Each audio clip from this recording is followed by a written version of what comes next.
في مجال عامر بالظلمة. بالنسبة لسؤالكم سيدي أحمد، ما كنتش بوحدي فاعل، كنت انت فاعل أساسي في العملية. كتعرف المسار اللي ربما أكبر مني بكثير وأسبق مني بكثير. كتعرف الظروف ديال 2001 اللي ساهموا فيه مناضلين ومناضلات أمازيغيين وغير أمازيغيين على امتداد التراب الوطني، سواء في المبادرات الأولى اللي كانت كتقوم به شخصيات ثقافية مناضلة وجمعيات، وبعد توج داك الشيء بالبيان من أجل الاعتراف بالأمازيغية، من إعداد وتفكير لعميد الأمازيغية، ماشي عميد ديال الإركام، لعميد الأمازيغية الأستاذ محمد شفيق، والحراك اللي صاحب البيان الاعتراف بالأمازيغية، والظروف اللي جا فيه البيان من أجل الاعتراف بالأمازيغية. كتعرفوا كان هو قبل رسالة عبد السلام ياسين لمن يهمه الأمر، لأن الصيغة في الأول البيان كان لمن يهمه الأمر، ولكن بعد رسالة عبد السلام ياسين الأستاذ شفيق بدل العنوان ديال الرسالة وصاحبها الجد والجذب بين مختلف التيارات، لدرجة أنه عشنا في مغرب محمد السادس، في المغرب المفهوم الجديد للسلطة، سجلنا أول هجوم قمعي مادي. كنتذكرش على القمع المعنوي، القمع الإيديولوجي، تدخل مباشر يبان لقاء بوزنيقة. يعني المناضلة والمناضلين كانوا كيهربوا في هذيك الغابة، جاب الله بأن الأمازيغيين الطبيعة ديالهم جاو من الجبال، يعني كيعرفوا يهربوا كما كيعرفوا يصمدوا طبعا.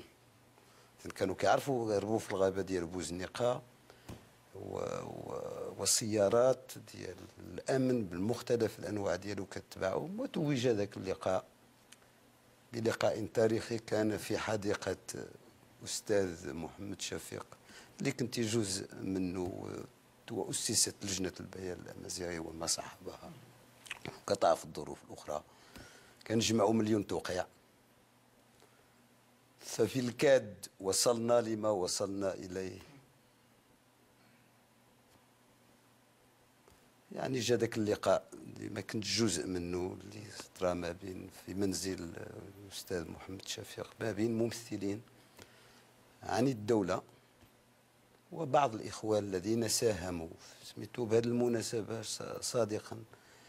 يعني مازال كتحضرني صورة ديال المناضلات ومناضلين اللي كانوا كيجمعوا التوقيعات، ماشي بحال التوقيعات اللي كتجمع دابا في المدن. لقيت مناضل بدون ما نذكر سميتو يوما ما، كنت غادي وتقطعت بيا حتى انا الحبال في واحد الدوار، ولقيتو هو في ذاك الدوار. قلت واش كدير فلان هنا؟ قال لي كنستنى شكون اللي غيديني. قلت واش غيديك مع 3 الصباح؟ قلت له واش كدير بعدين؟ قال لي جيت كنجمع توقيعات. يعني ما كانتش عمليه كذا. فيما يتعلق بالمصالحه وانت كتبتيها في الكتاب اللي داروا المرصد الأمازيغي، هضرتي عن التراكم. صادقا يعني ماشي يعني من الكتابات اللي رصدات من زاوية موضوعية وعلمية تطور القضية الأمازيغية في بلادنا، كاينة في هذيك الكتاب بشكل ملخص. هنا كنقول لجميع الباحثين المغاربة وغير الباحثين مزيان يقراوه، لأن هضرتي هنا بالمصالحة من جانب أساسي، من جانب نظرية التراكم. وهذه نظرية التراكم انتم السي أحمد أستاذ الفلسفة كتعرف تاريخها، وبأن من خلالها تشكلت المجتمعات وشهدت تحولات، لأن انتقلنا من وضع المستحيل إلى وضع الممكن.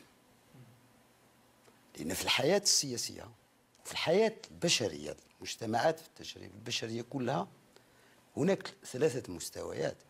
تماك المستوى ديال الكائن والممكن والمستحيل. احنا كنا كنعيشوا كائن المصادرة المطلقة للحق في الوجود، ماشي التهميش، الحق في الوجود. باش تقول أنا أمازيغي خصك تقولها في الودن، أو تحاكم أو تهمش. كنا كنكونوا في الجامعات فين كاين هذه في عهد الحداثة في الجامعات، ليس في هذا العهد، في عهد الحداثة، في عهد هيمنة قوى التقدمية. كتكون كتهضر مع صديق أو صديقة من قبيلتك، كيوصل كيقول لك عرب الرفيق، وأنا مارستها بدوري، أنا قلت للناس عرب الرفيق. بمعنى كان عندكم توجه عروبي. طبعا كان عندنا توجه عروبي، ماشي توجه عروبي وكان، ماشي توجه عروبي وكان، ماشي توجه عروبي اللي ناتج عن سياسة التعليم، اللي ناتج عن التكوين، اللي ناتج عن الإدارة والإيديولوجيا يبان. يعني انخرطنا في العمل السياسي. أنا كنت عارف حافظ الفصائل الفلسطينية والشخصيات الفلسطينية أكثر مما عارف خوتي عماماتي. تقول لي من ساهم في التشكل ديال الفكر الفلسطيني، غادي نعرضهم لك كاملين. تقول لي يا مرات فلان اش كتجي لك، نبقى نفكر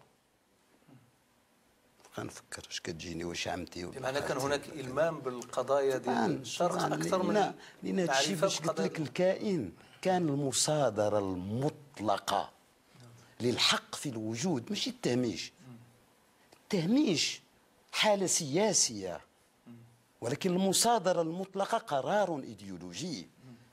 يعني كاين الفرق ما بين القرار السياسي والقرار الإيديولوجي. إذا كتعتبروا أنه انتقلنا من ديك الوضعية اللي سميتوها المستحيل إلى وضعية الممكن اللي فيها نوع من الاعتراف بالوجود. هل كان اعترافا كاملا هذاك الشيء أبدا اللي كان في 2001؟ الاعتراف الكامل مازال ما كاينش إلى حدود الساعة، ما داكش على 2001. نعم. وانت كتقولها شنو اللي كان كينقص الاعتراف في 2001؟ كينقصوا التراكم، لأنه ما نتجناش، ما وجدناش. حنا نشطاء، أنا من النشطاء ماشي من المفكرين، ماشي من المبدعين. مع كامل الأسف المبدعين ديالنا ما عطينا لهمش قيمة، اللي مازال إلى حدود الساعة. حنا كنعترفوا إلى حدود الساعة باش تكون أمازيغي خص تكون من النشطاء، كتخرج للمظاهرة وكترفع الراية إلى حدود الساعة.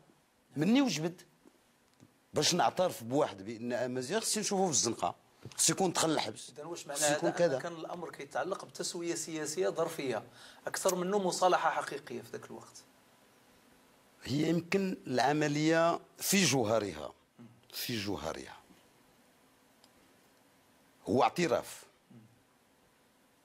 ولكن في الصيغة ديالو وفي الظروف اللي جا فيها الاعتراف هي احتواء، محاولة من السلطة باش تحتوي دينامية ديال الحركة. عادي جدا سيدي أحمد، ومشروعة هادشي خاضع الموازين القوى. نعم. خاضع الموازين القوى. حتى احنا كنشتغلوا على اساس نحتويو. علاش كنشتغلوا؟ علاش جينا لهذا البرنامج؟ جيت باش نأثر، ماشي جيت باش نتأثر. بالطبع. عادي جدا، جيت باش ناخذ الامور في الاتجاه اللي كنشوفه، ماشي في الاتجاه اللي كيشوف المتلقي ولا المشاهد المغربي. اذن هذه عمليه من الناحيه السياسيه مشروعه، لان احنا في صراع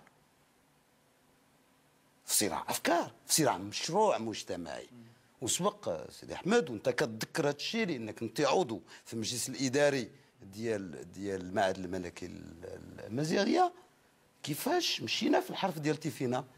انا شخصيا منين مشيت في الحرف ديال تيفينا غرفات عليه، ما مشيتش عليه لانه اداه التواصل، لا، مشيت عليه لانه كيعكس وكيلخص الهويه وكيلخص الفكر والذكر تاع الفكر الامازيغي. لان ملي كنذكروا على الفكر كنذكروا على المدرسه. لان الان علاش كنذكروا على الفكر؟ لسبب بسيط، لان كاين الفكر الديني، كاين الفكر المادي الماركسي، كاين الفكر الوضعاني، كاين واحد الفكر اللي بغينا نسميوه الفكر الامازيغي، لانه يختلف بالقيم ديالو، بالتطور ديالو طبعا. راه ما كاينش في التاريخ البشريه، شي جنس بشري شهد من المواجهات ومن من قرارات ديال الاجتثاث ومن حضارات استعماريه متعاقبه وصمت قد الفكر الامازيغي بدليل استمراره. فرنسا دخلت البارح المغرب، ومني كتذكر مع شي واحد فاش كيقول لك بونجور سافا كي داير، وانا كيقولوا لي علاش ما عندكش الاخر. الله اكبر. اذا الى انطلقا من هذا الشيء قلتي فيما يتعلق بالمحطه 2001، غادي نقولوا كان هناك جوج استراتيجيات، استراتيجيه السلطه اللي هي استراتيجيه احتواء، ولكن استراتيجيه الفاعلين الامازيغيين ايضا اللي هما استعملوا المؤسسه من اجل تحقيق التراكم اللي انت تكلمتي عليه، واللي في النهايه تراكم غادي يؤدي لانتزاع اعتراف دستوري. طبعا، لانه كما كيقول المثل المغربي اللي راس في الفير يعني فراش الجماله. الصراع السياسي هو هذا. الصراع السياسي هو استغلال اللحظه. نعم. استغلال اللحظه في التاريخ راك عارف هو استغلال المرحله. اللحظه السياسيه منين كتجي في لحظتها التاريخيه كيفاش كتستغلها. نعم. طبعا ان الامازيغيات والامازيغيين ناضلوا بدمائهم بوقتهم بولادهم باموالهم بلا غير ذلك. نعم. استطاعوا يوصلوا للمحطه. هذه المحطه كل واحد كيفاش بغى يستغلها. انا بعدين السلطه ملي كنذكروا على السلطه باش نتفاهموا، اعداء الامازيغيه موجودين في كل مكان. هي ربما ما عمره حصل اجماع في المغرب ما بين مختلف القوى السياسيه والدوله اللي كتحتوي ولا اللي كتحتضن، سواء حتى الناس اللي ضد الدوله. ما عمره حصل اجماع، ما حصل لا في الصحراء لا في كذا، حصل في الامازيغيه. ورجع لجميع الادبيات، كنقول لك ادبيات اللي ما قبل الثمانينات، ولو داك الشيء اليتيم اللي كان عند بعض الاحزاب. داك الشيء اليتيم كان منقول. التيارات الشيوعيه في المغرب كان انك تعرف ستالين بدع في المساله القوميه، وداير مبدع في المساله القوميه، اتفقنا معاه ولا اختلفنا معاه خلى ارث. انت راه حتى ناجي علوش مبدع في المساله القوميه حتى هو خلى ارث، راه قومجي. حاولوا ما امكن يديروا اسقاط، ولكن ماشي بناء على الواقع. الاعتراف اللي كان بالتعدد ماشي كان كسقف. الاعتراف اللي كان بالتعدد عن بعض الفاعلين السياسيين ولا بعض الفاعلين الجمعويين ما كانش كبدايه، لا، كان سقف المطالب. الور عند الامازيغيين ما كانش سقف المطالب، كان بدايه، كان انطلاقه. دابا منين كنجيو كنقولوا ما لله الا هو، الناس كيتحاسبوا كيقول لك وانا قلتها في 1960. هادي ماشي بقيتي قلتيها في 1960، فهمتي؟ واش منين قلتيها في 1960 اسات لهذه اللحظه؟ كنقول نو، ربما ساهمت بقسط صغير، ولكن لم تؤسس اللحظه ديال 2001. اللحظه ديال 2001 اسات ليها امور اخرى. انا شخصيا كنت خارج عليها. انا الامازيغيه شخصيا كإلياس دخلت ليها في 88. بديت كنفكر 89. قبل 88 كنت تقريبا يساري. لا ماشي تقريبا. لا ما كاينش تقريبا. كنت كنعتبر النظام السوري اللي دابا كذا نظام وطني خصنا ندافعوا عليه. حزب البعث العربي. طبعا اسمح لي، ماشي كنت تقريبا. لا كنت مقتنع. ولكن شو اللي جاب هذا التحول بدرجه 180 هو ماشي ايديولوجيين. هو ماشي 180 دوغري كما قلت للمرحوم الجابري الله يرحمه. قلت له شوف السي عابد واحد النهار قلت له تاع ايام ما تكتب راك كتفكر بالامازيغيه، راك كدير الترجمه تاع ودايو ملي كتقرا السيره الذاتيه ديال الجبري كتشوفوا بان يفكر بالامازيغيه ويكتب بالعربيه. قلت له تاع يا مدي انا جزء من هاد المنظومه، جزء من هاد المنظومه. هذا كيفسر اذا السبب اللي جعل ان الايديولوجيا الحزبيه وقع عليها واحد الارتباك من بعد 2001، لان ما تطورتش بما يكفي باش تؤدي لهذاك التحول الكيفي في 2001، وجاتها المفاجاه ديال القرار ملكي وفي اطار يعني نوع من التفاوض مع حركه مدنيه كانوا البيبان مسدودين عليها، وكانت هذه الاحزاب كتعتبر ان هي القطب اللي كتعامل مع القطب ديال السلطه او القصر او الملكيه. فنقدروا نعتبروا ان الحركه الامازيغيه دخلت في حقل التفاوض، ولكن في نفس الوقت خلقت واحد الارتباك في الايديولوجيا الحزبيه لان ما ساهمتش في هذا التطور، لقات راسها اورجو واحد في الحقيقه جميع الحركات السياسيه المغربيه سواء اللي كتعامل مع الدوله ولا اللي كتشتغل على نقيض الدوله، حتى واحد ما هيئ راسو لا فكريا ولا تنظيميا باش يستوعب هذه اللحظه. كل شيء بمعنى جات مفاجئه، كل شيء بالنسبه لهم هي عمليه كباقي العمليات اللي دازت في التاريخ. باش كنقول لك منين كانوا كيديروها في الادبيات ديالهم ما كانوش نهائيا فكروا دقيقه واحده بان يوما ما غتكون شي خطوه. فهمتي؟ كانوا كيقولوا ماكسيمو غادي نصوبوا الحاله المدنيه، يعني لو وصلنا لشي حاجه غادي نخليو بعض الاسماء تدوز في الحاله المدنيه. ما كانوش نهائيا. لذلك هذاك الخلل اللي وقع وانت كتعقل عليه مزيان من القرار ديال الاركام في الحرف وكتبتيه من القرار ديال الاركام.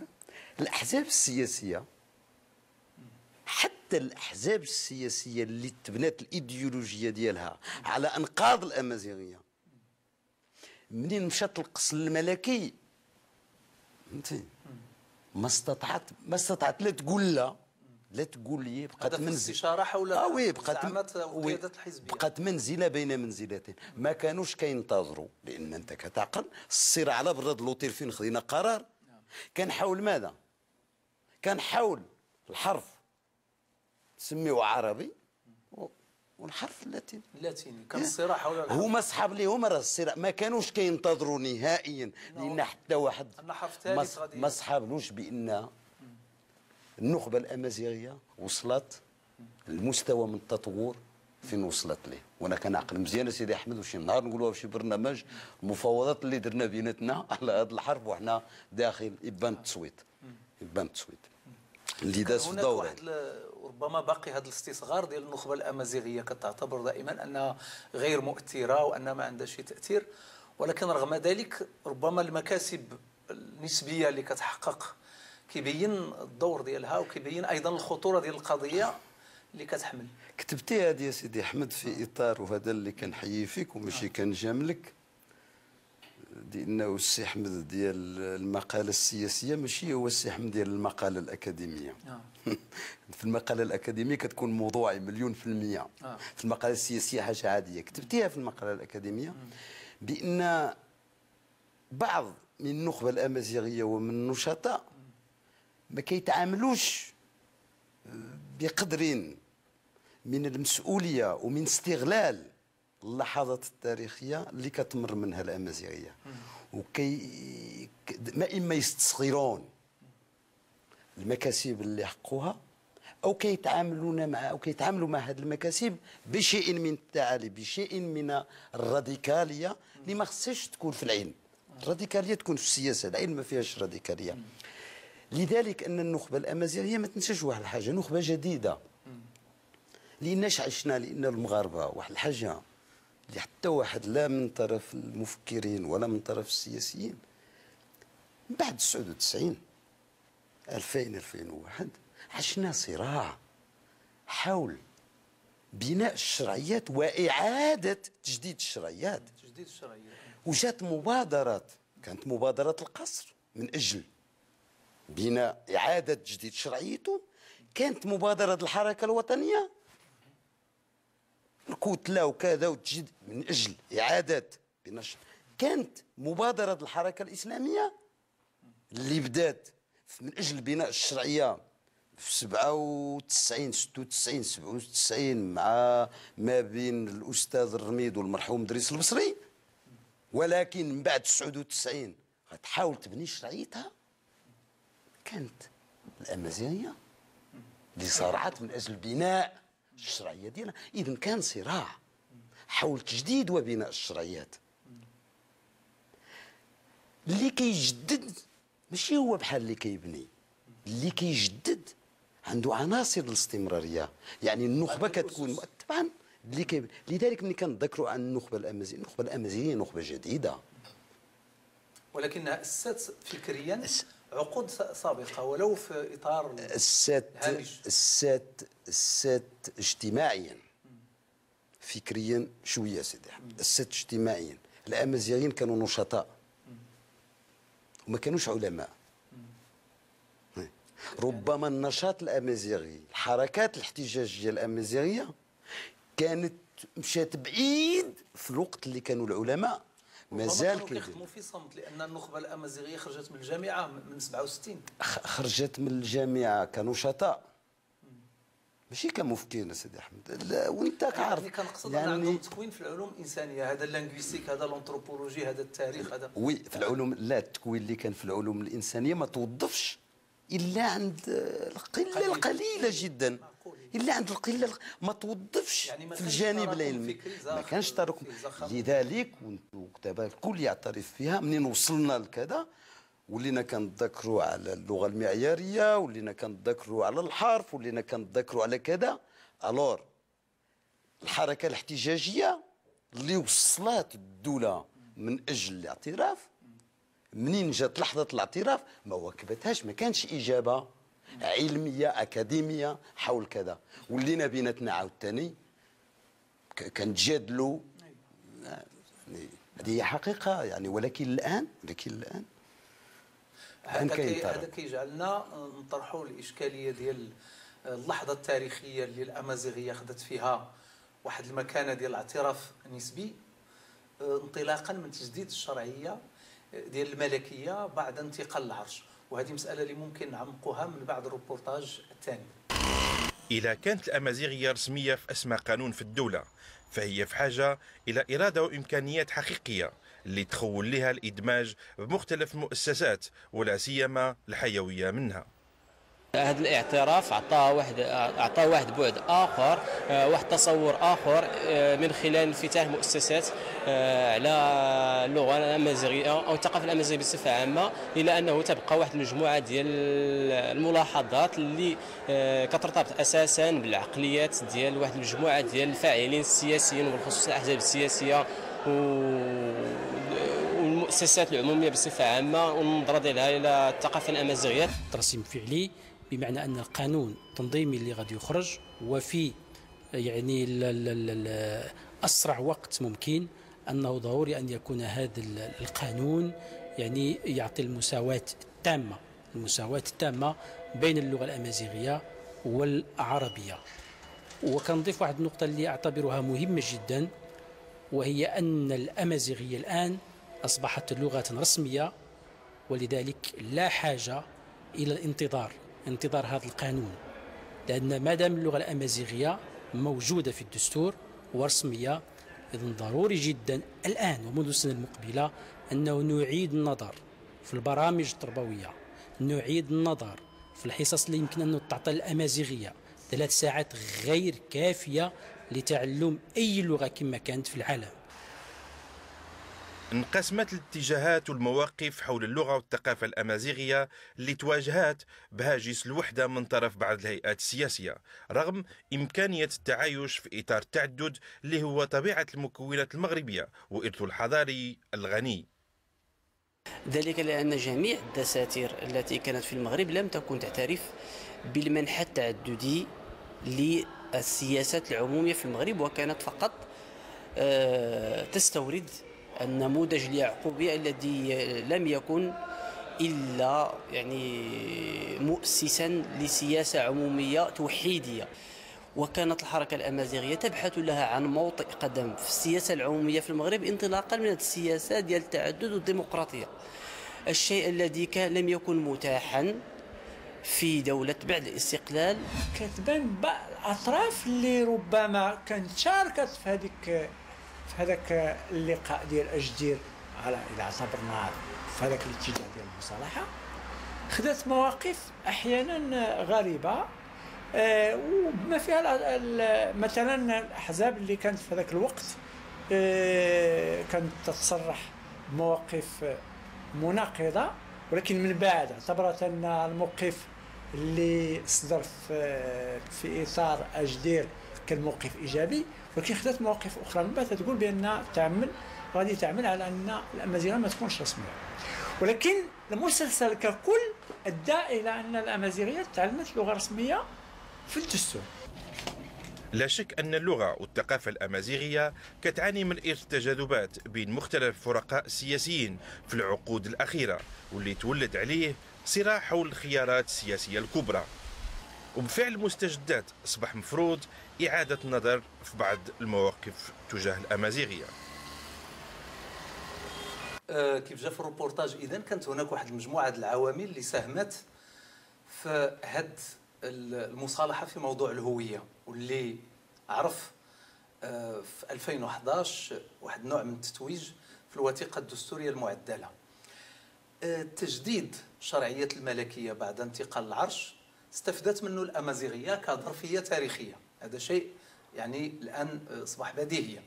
لكن واش معنى هذا؟ أن الأمازيغية أصبحت داخلة في أسس الشرعية، وهذا غادي يجعلنا نتساءلوا على المعضلة اللي بقى في الخطاب الرسمي ديال الدولة، وهو التأسيس لتاريخ الدولة ب 12 قرن، أو الكلام على أن إدريس أو الأدارسة هما مؤسسين الدولة، وبالتالي التركيز على شرعية دينية للملكية. واش نقدروا نقولوا بأن الاعتراف بالأمازيغية كيعطي شرعية فيها عمق تاريخي أبعد من 12 قرن، وبالتالي كيعطي أيضا شرعية اللي هي ماشي بالضرورة دينية، لكنها شرعية هويتية مرتبطة بالأرض؟ كما كتعرفوا سيدي أحمد، كاين شقين. الشق الأول كيرتبط ببناء وتجديد الشرعيات وارتباطها بالأمازيغية. قبل انتقال اللي حصل في المغرب من المرحوم الحسن الثاني إلى الملك محمد السادس، كانت بداية. المرحوم الحسن الثاني دار مبادرة من أجل تجديد شرعية المؤسسة الملكية من خلال مبادرتين ولكن سياسيتين. المبادرة الأولى هي إدماج السلفية الوهابية في العملية السياسية، الذي يصطلح عليه الآن بحزب العدالة والتنمية. العملية الثانية هو إنجاز التناوب، ما يسمى بالتناوب التوافقي،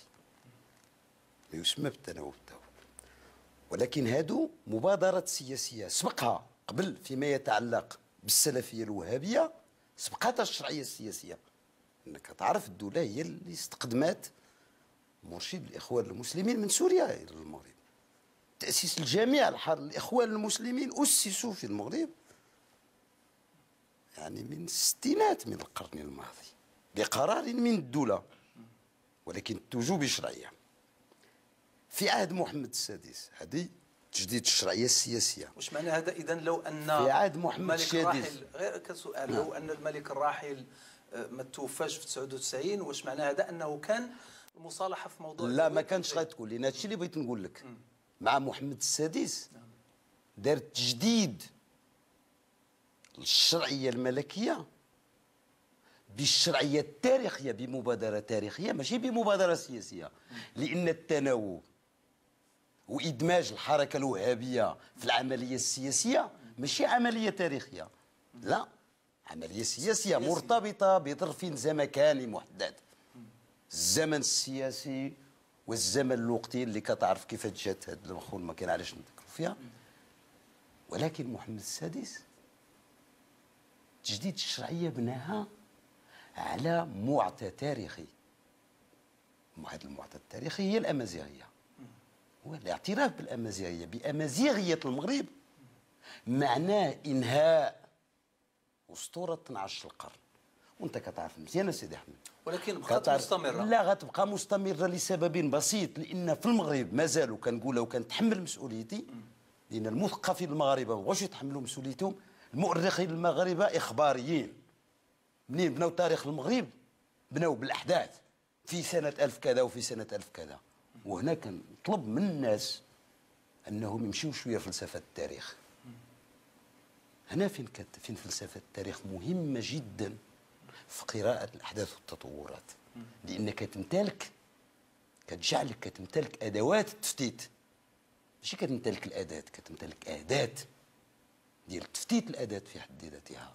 واش يمكن نفهموا من هنا بان تاسيس مؤسسه ملكيه اخرى اللي هي المعهد الملكي للبحث في تاريخ المغرب انه داخل هنا كرهان عند الملكيه بان تجديد شرعيتها ارتبط ايضا بتجديد القراءه بالنسبه للتاريخ.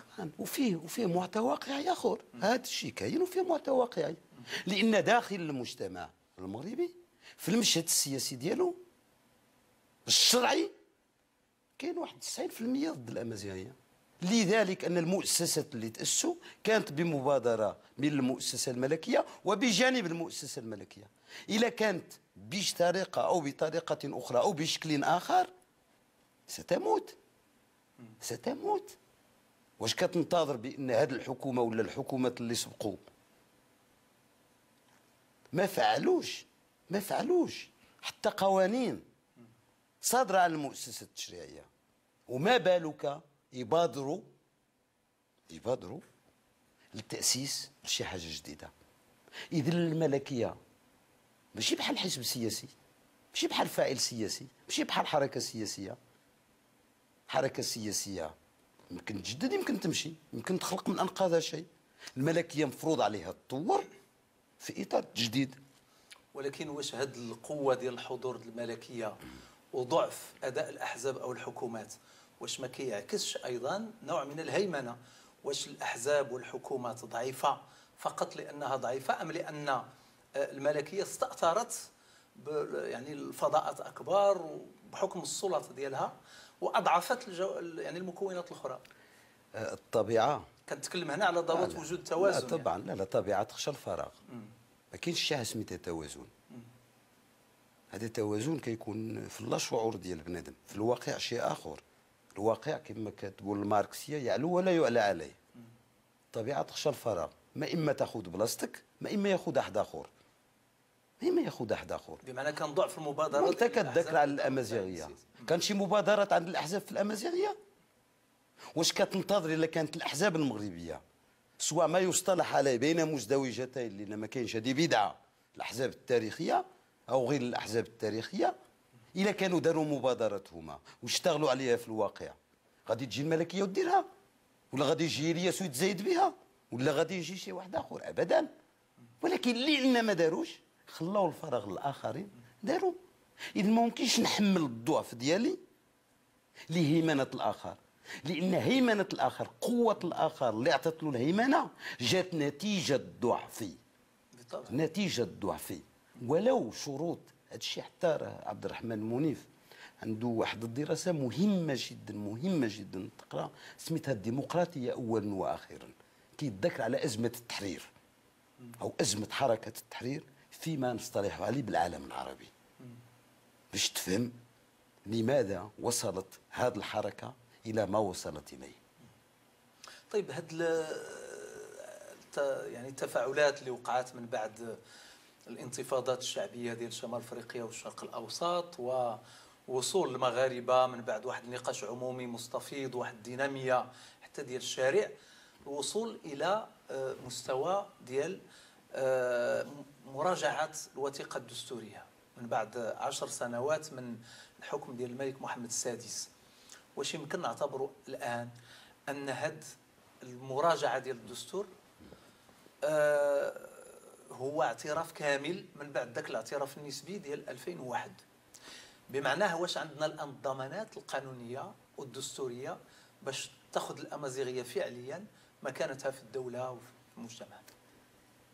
انا ربما ساختلف هنا، لانه دابا كاين اعتراف قانوني. بالنسبه للمضمون، واش عندنا نخبه امازيغيه وحركه امازيغيه وفعل امازيغي في مستوى بالورط مضمون لهذا الاعتراف؟ دابا الصراع اللي جاي حيث محور حول مضمون الاعتراف، لانه هو اللي غادي ياخذ الحمايه، هو اللي غادي يأثر هذه المرحله كلها الى اي حد انه الصف الحداثي التقدمي بمختلف الاجتهادات ديالو الفكريه في مستوى اعطاء مضمون الاعتراف الرسمي بالامازيغيه. هذا هو، بمعنى هذا كيتوقف على الديناميه ديال الفاعل الامازيغي والحلفاء ديالو. طبعا، وانت كتشوف من دابا يكفي يعني في هاد يومين، انا ما كنتبعش بزاف الاعلام، كاين هاد يومين ثارتني واحد، يعني يكفي ان سؤال في البرلمان بالامازيغيه صار واحد البلعه ديال الكلام. هذا الشيء يعبر على ما يعبر عليه داخل المجتمع، لانه المفروض في الناس اللي في المؤسسه التشريعيه هما صوتوا على الدستور، ياك؟ المفروض صوتوا على الدستور، لان اللي ما صوتوش خاطئوا الانتخابات. اذا كيف يعقل ان اللي مصوت على الدستور داخل المؤسسه التشريعيه كيقول لك لا؟ ولكن هذا بان غير عند واحد التيار محافظ او حزب او جوج محافظين، ماشي عند الاحزاب كلها اللي كان عندها موقف ايجابي. لا، ولكن رد الفعل الشعبي ما كانش. اسمح لي، لا، هناك 233 جمعيه اللي عملت ما كنتذكرش على الجمعيات اسيدي. الجمعيات عندها دورها.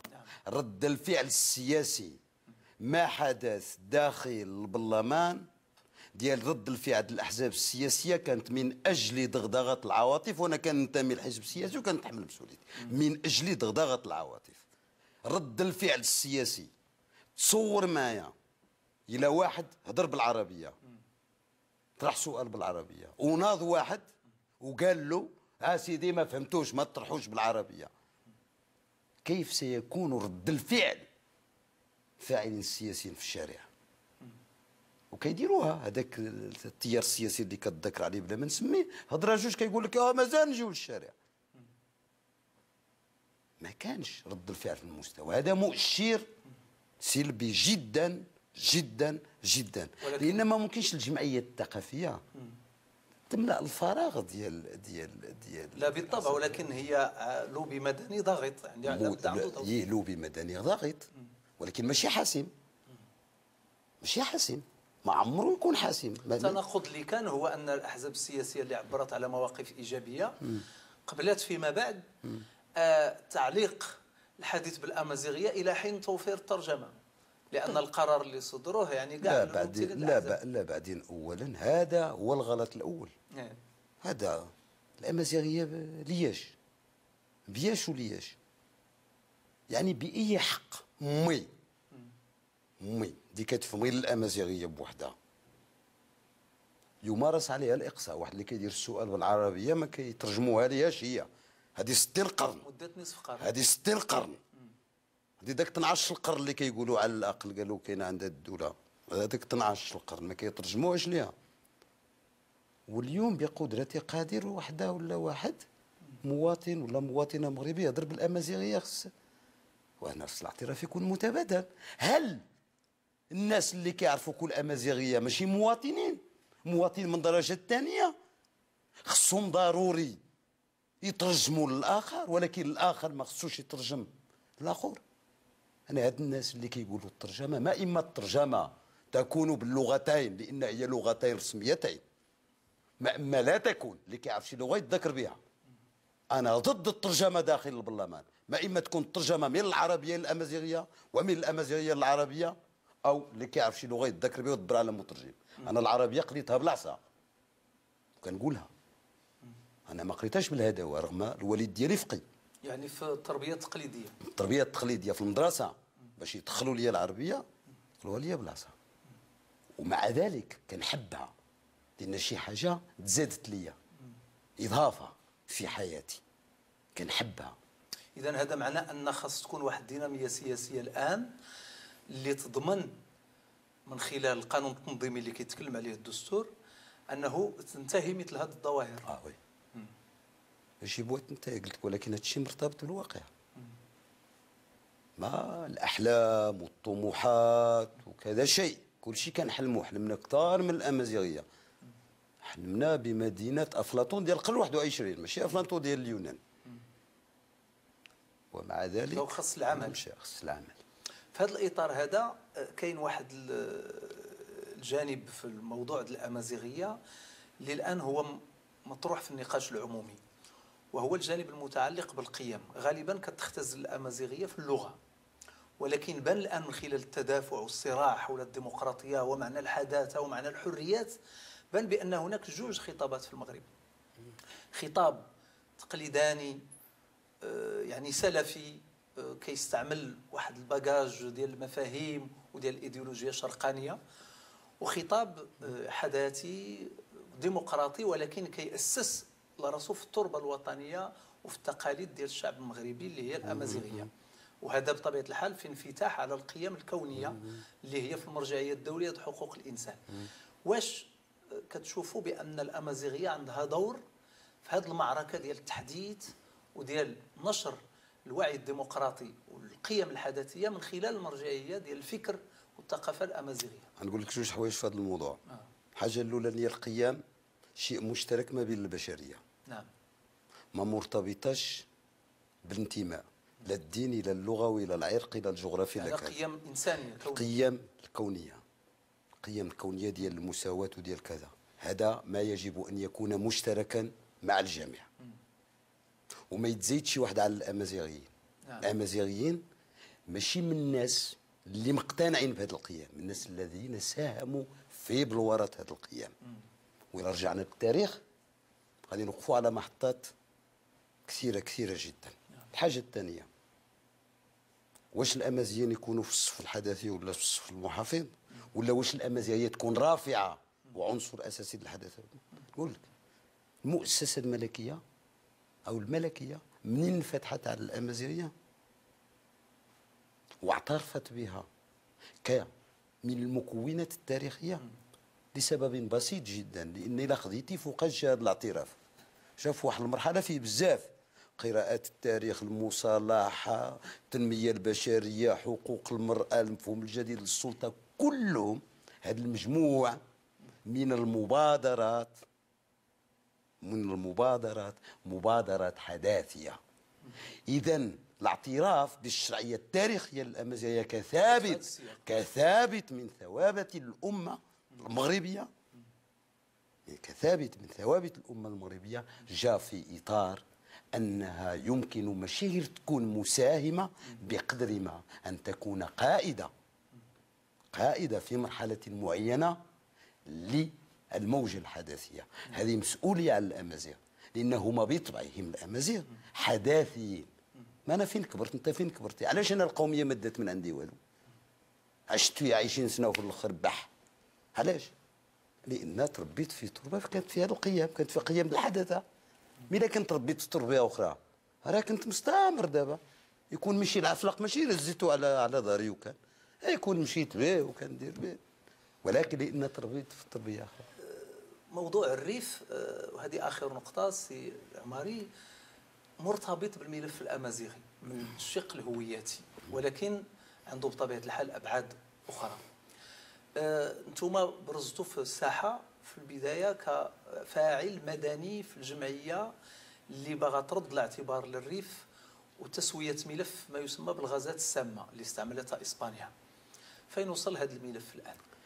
لا صديقا، هذا الملف بحال ملف الأمازيغية، بحال أنا ارتبطت بهذا الملف في 1993 من خلال كتاب خرج في ألمانيا، شي مؤلفين ألمانيين بمعية رفاق أستاذ لودي وآخرين. تم ترجمة هذا الكتاب في 95 خرج.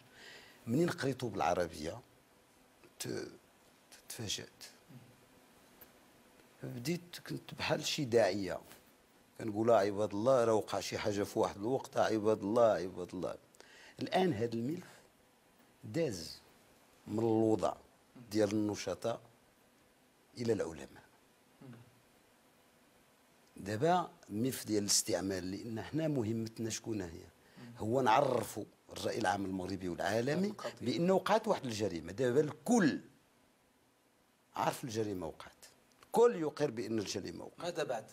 ماذا بعد؟ خص العلماء يبينوا دابا اش ممكن نديروا، لا من الناحيه القانونيه اش كيقول القانون الدولي الانساني، لا من الناحيه العلميه العلاقه السببيه ما بين وجود السرطان بكثره داخل هذاك المنطقه والاستعمال هاد الغاز الخبيث، هذا الغاز السام. لان الدراسات في العراق اكدت بانه هاد نوع من الغاز اللي كان يستعمل حتى في الريف واستعمل في العراق اكد علميا بانه. دابا خص العلماء ياكدوا هذا الشيء. ما انا بالنسبه لي هذا الملف علاقتي به هي هذه العلاقه ماشي بوحدي. انا كنت واحد الذبابه صغيره في واحد المحيط اللي ساهموا فيه يقول مواطنات ومواطنين من الريف ومن خارج الريف، من المغرب ومن خارج المغرب. وهنا كاين باحثين. ما كاينش ناس في السلطه اللي كيعتبروا ان هذا الملف يمس بالعلاقات المغربيه الاسبانيه؟ انا كنت جاوبت على هذا السؤال، قلت الا كانت السلطه كتعتبر هذيك الساكنه ديال شمال المغرب اقل من علب السردين ولا بحال علب السردين تقولها لنا، ما كاين حتى مشكل. لان منين كنت رئيس الجمعيه 2 مرات تمنعوا الندوات، 2 مرات ندوات دوليه تمنعوا حول الموضوع تمنعوا بقرار مكتوب كذا. الريف، الوعي الريفي الان، الوعي الامازيغي الريفي مازال عنده واحد الشعور بالغبن، ضعف المشاريع التنمويه، شعور المواطن الريفي بانه مقصى من المشروع التنموي الوطني. هذا الوعي هذا مازال كاين، وهو مرتبط شئنا ام ابينا بالديناميه الامازيغيه. فكيفاش كتصوروا انصاف الريف تاريخيا؟ كتعرف السي احمد، وهذه من تجربه ذاتيه ماشي. منين كتكون في واحد الدوار ما عمرك شفتي لا طوموبيل لا تلفزيون وصحابك هذاك الشيء اللي كاين، وكتخرج وكتشوف عالم اخر وكيقولوا لك هذا بلادك، هذا بلادك. يعني تصيب ماشي باليأس ولا بالاحباط، يعني بجميع انواع ديال المستويات التشاؤم والحقد اللي ممكن تصورها في العالم. الريف جزء من وطن منسي، جزء من وطن بغاولو يعيش على هامش الوطن لأسباب معروفة، الآن أبناء الريف كما أبناء الأطلس. أنا مشيت الأطلس، أنا مشيت تيغسالين. كاين تهميش في أفظع من تهميش اللي موجود في الريف، أفظع من تهميش موجود في الريف. لأن ناس قالوا يوما لا، قالوها بشكل مؤدب، وتعاقبوا بطريقه وحشيه. الطريقه الوحشيه ماشي هو التعذيب والسجن، الطريقه الوحشيه ماشي هو التعذيب والسجن والسجون والمنافي ابدا. دونك هذا خلق واحد التمزق او واحد الشرخ داخل الشخصيه. الطريقه الوحشيه هو منين كتحس بانك لا تنتمي للوطن. كيف يمكن رأب هذا الصدع؟ كنقولوا واحد المثال بانه الصدمه ما كتعالج الا بصدمه، ولكن رأب هذا الصدع هي عمليه تراكميه بحال الامازيغيه. اظن بان ابتدات، هل ستستمر أو لا تستمر؟ المؤشرات الموجودة حاليا تقول بأنها لا تستمر، ولكن أرجو أن تستمر عملية إعادة الاعتبار. واش محمد بن عبد الكريم الخطابي مازال طابو سياسي في المغرب؟ لماذا لا يستعاد الرفات ديال هذا الرجل العظيم في تاريخ المغرب؟ يخافون من الجزء الثاني من محمد عبد الكريم الخطابي. لهذا السبب، لأن محمد عبد الكريم الخطابي في جزئين، الجزء الذي يفكر بهدوء، ولكن الجزء الثاني هو الذي يضرب بقوة. فيخافون من الجزء الثاني في شخصية محمد عبد الكريم الخطابي. ولكن هو الآن توفي منذ 1963. توفي الجسد. أنت كتعرف نيتشه منين توفى في الشارع، اعتبروه بأنه مجنون، لكن بعد 50 سنة اعتبروه بأنه مدرسة لجميع المدارس الفلسفية اللي موجودة إلى حدود الساعة. هل يمكن استعادة رفات عبد الكريم في السياق الحالي؟ أنا بالنسبة لي رفات عبد الكريم الخطابي شأن عائلي، ولكن فكر عبد الكريم الخطابي يجب استعادته. هذا ما يهمني فكر عبد الكريم الخطابي. ما رفات شأن عائلي. شكرا سي الياس العماري على تلبيتكم الدعوة وعلى مشاركتكم في هذه الحلقة اليوم. السيدات والسادة النظراء الأعزاء، قبل ما نختموا هذه الحلقة غادي نعرفوا ببعض الإصدارات الأمازيغية. من بين الإصدارات الهامة في مجال الإبداع الأدبي الأمازيغي مجموعة شعرية إيناغان للمبدع طيب أمقرود، وهي من منشورات المعهد الملكي للثقافة الأمازيغية. من بين الإصدارات الهامة كذلك في مجال البحث العلمي في الثقافة الأمازيغية كتاب المصطلحات الجغرافية الأمازيغية، وهو أشغال ندوة من تنسيق الأستاذ حسن الرامو، منشورات المعهد الملكي للثقافة الأمازيغية. هنا كنجيو لنهاية الحلقة ديال اليوم، إلى اللقاء في حلقة قادمة.